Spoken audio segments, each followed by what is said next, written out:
PowerPlayChess, brought to you in association with Kagi. What a round we saw today. Just a reminder, going into round 7, 2 players shared the lead, Yanni Pomnishi and Domaraju Gukesh. So Nepo was playing against Nakamura. More on that game in a second. And Gukesh had black against Firouzja. Well, we've seen that Firouzja has just lost 2 games in a row. And the last game, frankly, he fell on his own sword. It was an act of self-harm. So how would Alireza play today? Well, he's played the London system. Normally when players at this level play the London, it's basically saying, okay, I won a game of chess. I don't want to go down long theoretical lines. Let's just have kind of an honest battle. Well, the line that Gukesh played, he definitely prepared it. But let's see. It's been played before. But still, it was a proper game of chess rather than long theoretical lines. So if white isn't taking the centre with c4, then of course black should challenge with c5. Why not? This is the disadvantage of the London system, that you don't dominate in the centre. Queen b6, right. So this is a little bit of a sideline, been seen before, but absolutely okay. Of course, the normal move is knight c6 and so on. So queen b6. Right.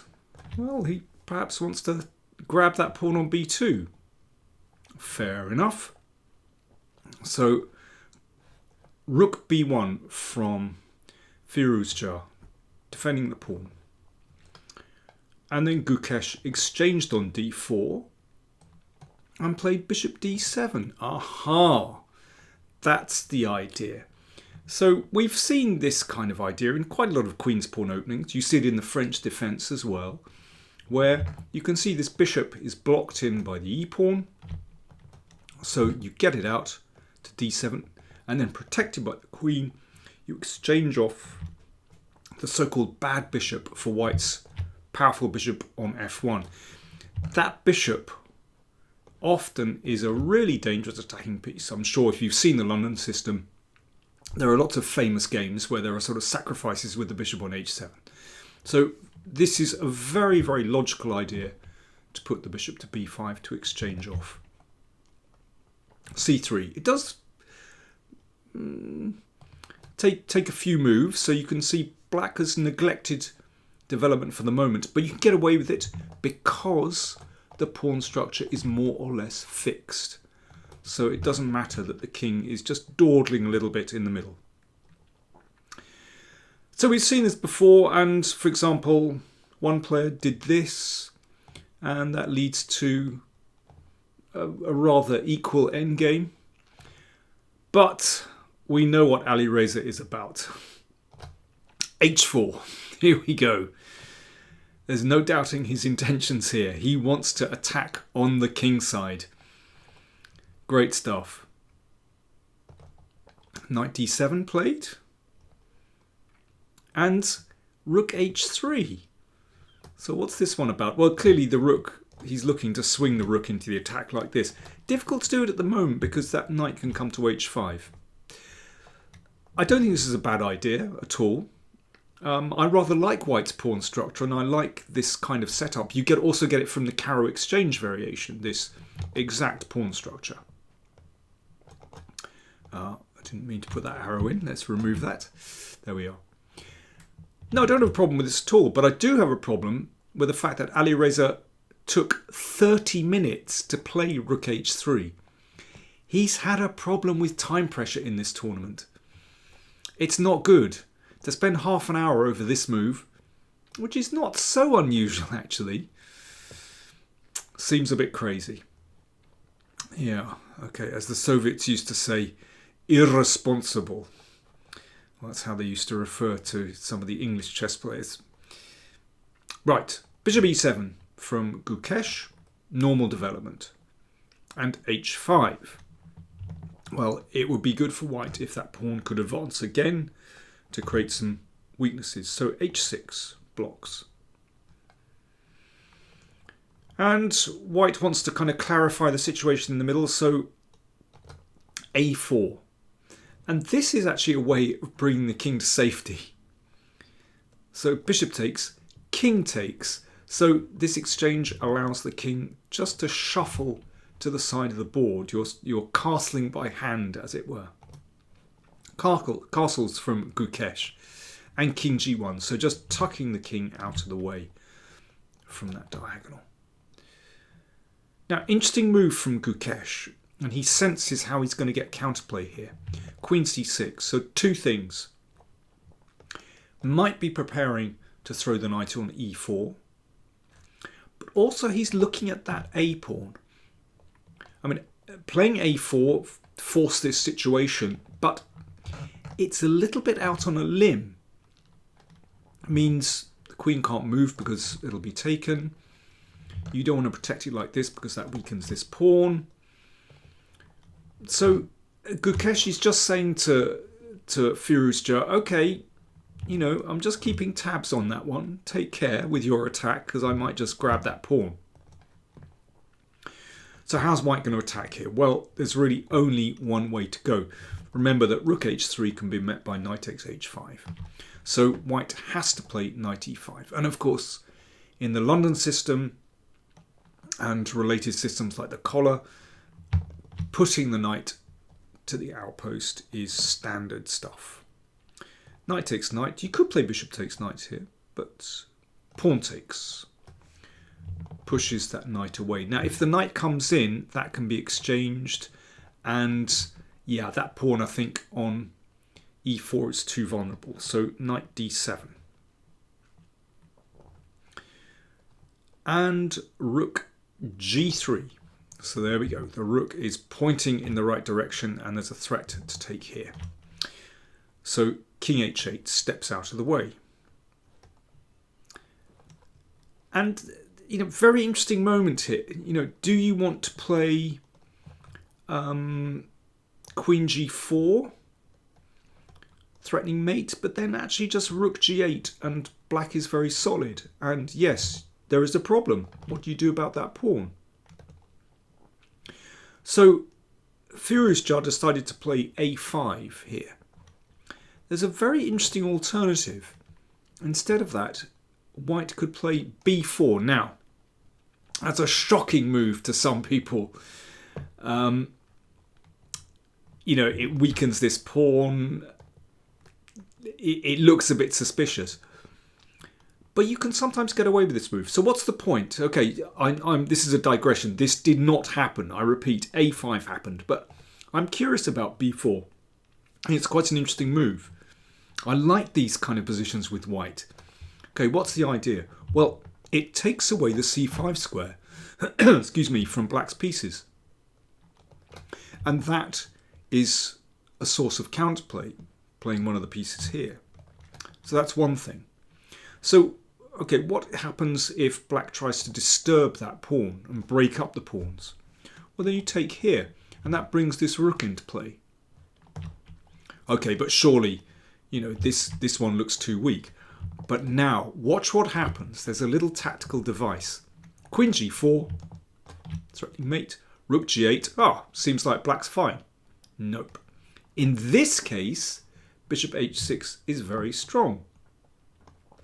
The rook on g8 is no longer supported by its brother across the other side of the board. The connection, you see, there is a connection between the queen side and the king side. And yeah, dare I say it, split rooks.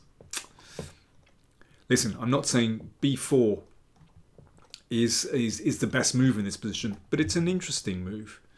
And typical of these kind of positions, actually.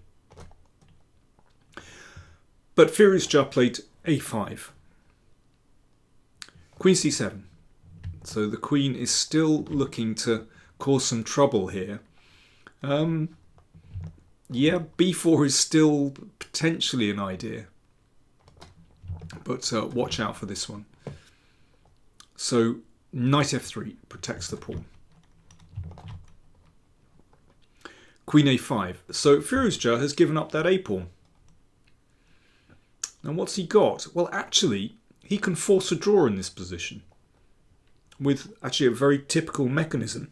You can take on h6, play queen d2, threatening mate.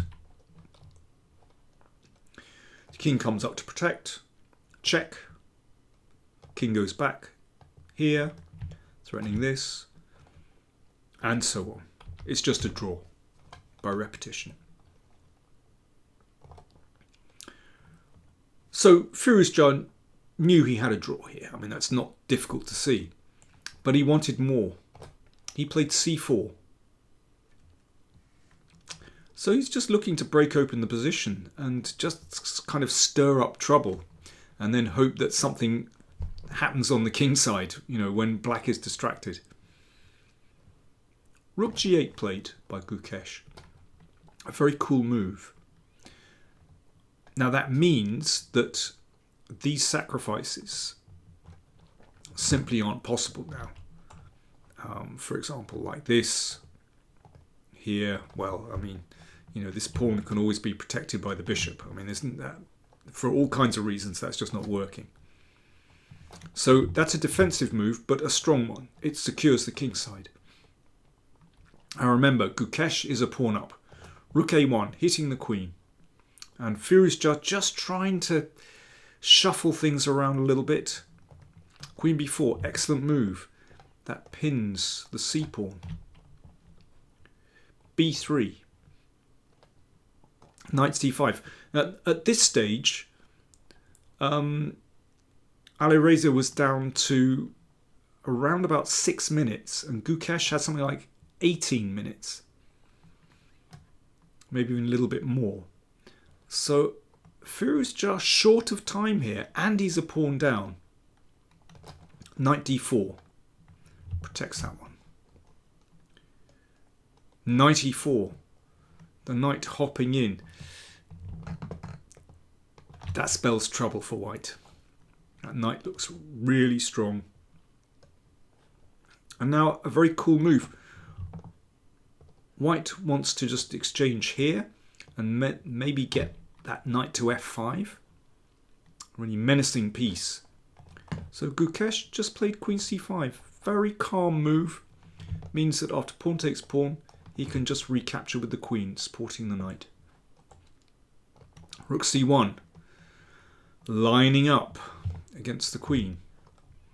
I mean, black has various moves here. You could put a rook to the c file. Rook d8 played. So again, just lining up on the d file, and that knight looks vulnerable. So Firouzja, running really short of time, ditched the b pawn, and then took on d5. So he's hoping for, you know, something like this, and the knight flies in, and well, you never know. This could be tricky, could be very tricky. But at this moment, with the players, you know, running really short of time, Gukesh saw his chance. He sacked the knight, and then recaptured on d5.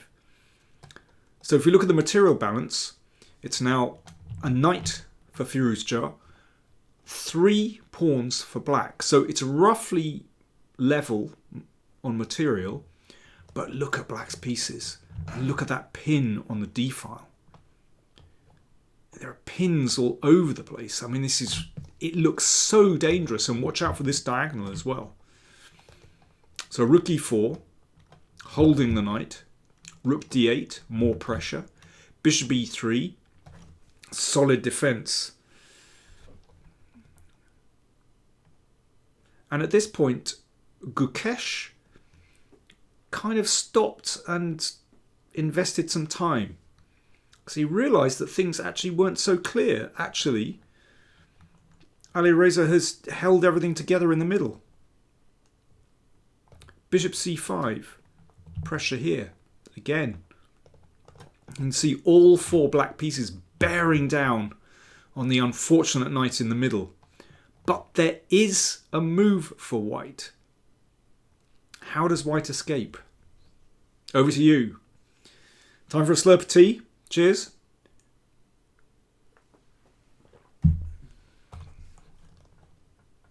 Are you ready? Queen b3 escapes the pin.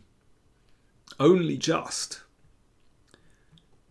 And Gukesh again invested more time here because he has a couple of ideas. Well, he went into the endgame with queen takes queen, but he could have done this.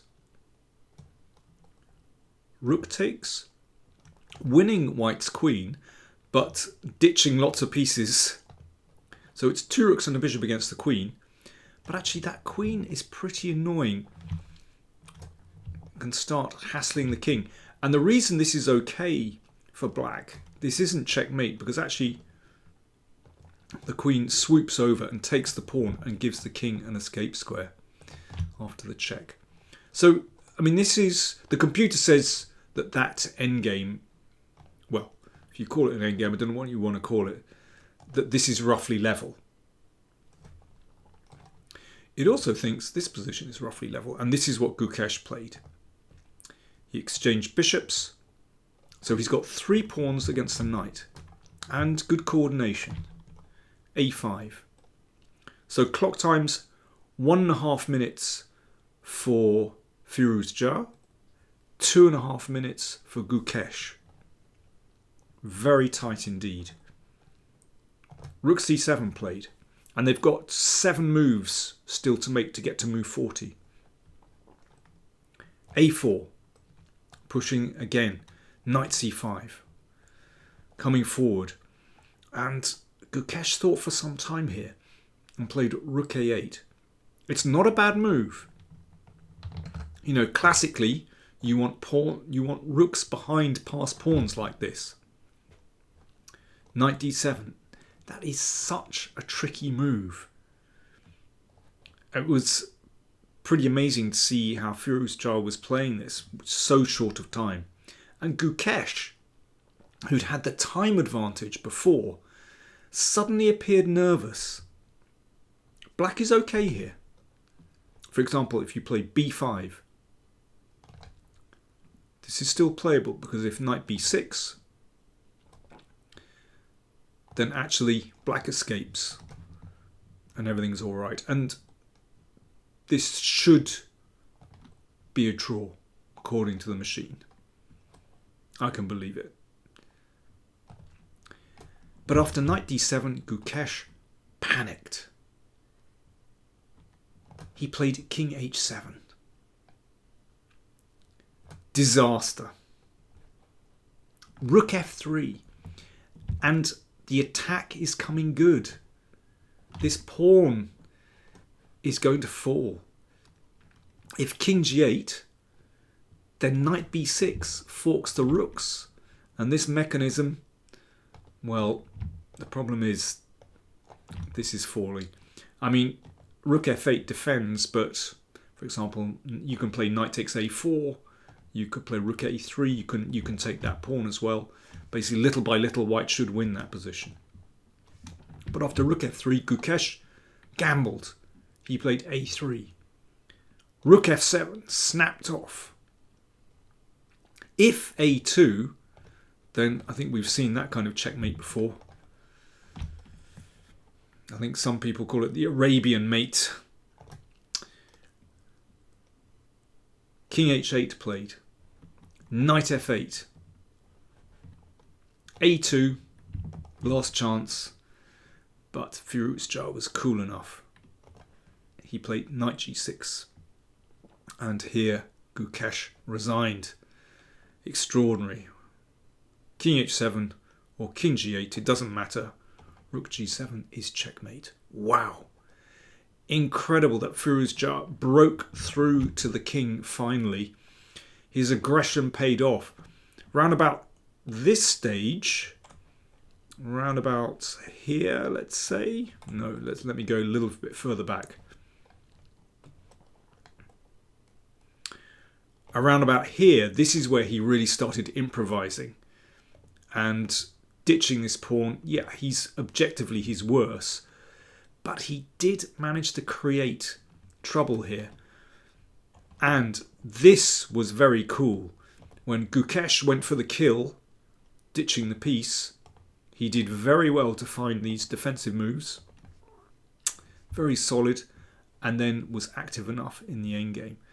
So fair play to Alireza Firouzja, a mercurial character. But he pulled it out the bag and stopped his losing streak. I feel really sorry for Gukesh, who played overall an excellent game, but just faltered at the end. Right, let's look at those standings. After 7 rounds, we're at the halfway point in the tournament. And at the top, we have Jan Nepomniachtchi, 4.5 on his own. Gukesh, Caruana, Pragnananda, all on 4. Nakamura, Vidit, 3.5. Firouzja, 2.5. Abbasov, 2. Nepo played an extraordinary game against Nakamura. Nakamura, basically, as he said afterwards, it was a memory test. Nakamura went down a really long line that he'd clearly prepared. Nepo matched him for a lot of that, or found the right moves, and the game fizzled out to a draw. It was a bit of a kind of Hail Mary attempt from Nakamura. It either won or it drew, or the game was going to be a draw. It was curious, actually. Whereas other players are finding little wrinkles in the opening ideas that keep the game alive, but that kind of drilled right down to a position where Nepo either found the right move or he didn't. And he found the right move and it was a draw. So I don't know what to make of Nakamura in this tournament. He's on 50% anyway and still in contention. You have to give him that. But Nepo, I have to say, is looking really professional and really good, and good for his lead of 4.5. Do join me tomorrow. I'm going to be interviewed on the Perpetual Chess podcast by Ben Johnson. So that's 2 p.m. UK. I'm sure you can work out the other times. If you want to join us live, then I'll put the link somewhere in the description and at the top of the comments. And tune in and ask us questions. And halfway stage. I hope you're enjoying the coverage. Don't forget Svetlana's videos on the women's candidates. She's really fantastic. Very clear annotations, analysis of the games. I think that's enough. Thanks for watching.